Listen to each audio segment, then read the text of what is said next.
available deck chair in front of the sparkling pool. She was applying lotion to her legs and thighs. Her motions were slow and smooth, the sun bouncing off her perfect, slick skin. It didn't take much for him to start imagining those legs wrapped around him. Maybe he had been staring at reports too long. After all, he'd left New York early to scratch his itch for adventure, and a reckless island fling could be exactly the thing he needed. Nolan moved to get out of his chair. "Well, since you're not going over there, I think I'll introduce myself." "No way!" Ben shoved him back. He stood and grabbed his shirt, flinging it over his shoulder. "You've got your wish. I'll clock out for the rest of the day, but that means you have to check in with Clarissa in New York." Nolan groaned good-naturedly. "Where are you going?" "Don't worry about me." He glanced over his shoulder. "With any luck, I'll soon be sufficiently distracted for the rest of the night." Ben walked away, but, having escaped Nolan, he quickly changed his mind, deciding he was going back to his room after all. He didn't want to intrude on the woman's privacy. There was going to be a preponderance of a certain type of person at the resort this week. Execs and programmers specializing in programming initiatives, and the marketing bottom feeders who were just looking to capitalize on someone else's innovation.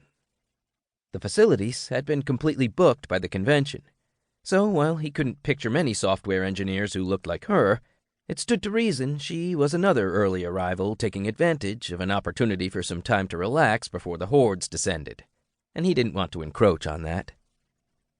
As he passed her chair, though, he couldn't help but slow. A large beach bag rested on the ground beside her, a colorful towel spilling out of it. He wondered if she planned to take a dip in the pool later. That was something he didn't think he'd want to miss out on. Right now, she lounged back in the reclined deck chair. Her drop-dead gorgeous body was presented to the sun like an offering, and the front of her was equally as stunning as the rest. The round globes of her breasts teased him from behind smallish triangles of bright red lycra. Her skin was smooth and creamy, gleaming with the layer of sunscreen she'd just applied, but pale, as if she took vacation about as often as he did. Then again, after a few days in that tiny bikini, she'd be golden in no time. She'd taken out a book, presumably from the depths of the large bag, but it lay closed in her lap. He raised his brows. That was some dense, technical subject matter. His first instinct had been correct. She was obviously here for the convention.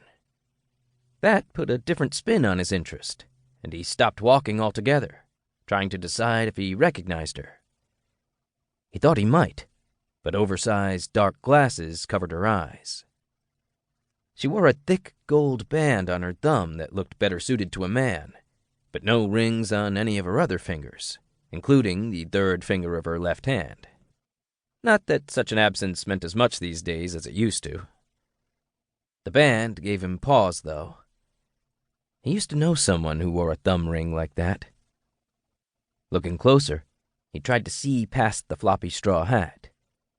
It covered her face and hair, with a red ribbon that matched her bikini. Thick curls escaped from beneath it and fell to her shoulders.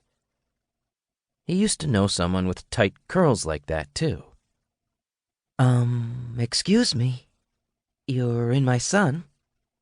He was startled by her relaxed, husky voice, as if she'd just been through a long night of steamy sex, and he was the man who'd awakened her with kisses to do it all over again.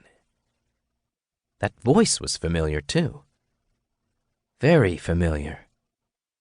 He cleared his throat and inclined his head with his most approachable smile. "My apologies. You caught me daydreaming." "Oh, is that what you were doing? Not staring at my, hat?" Her lips were coated with some kind of clear gloss that made them look wet and full. A cocked eyebrow rose above the rim of her sunglasses. The way she did that, the tilt of her head as she looked up at him. He laughed.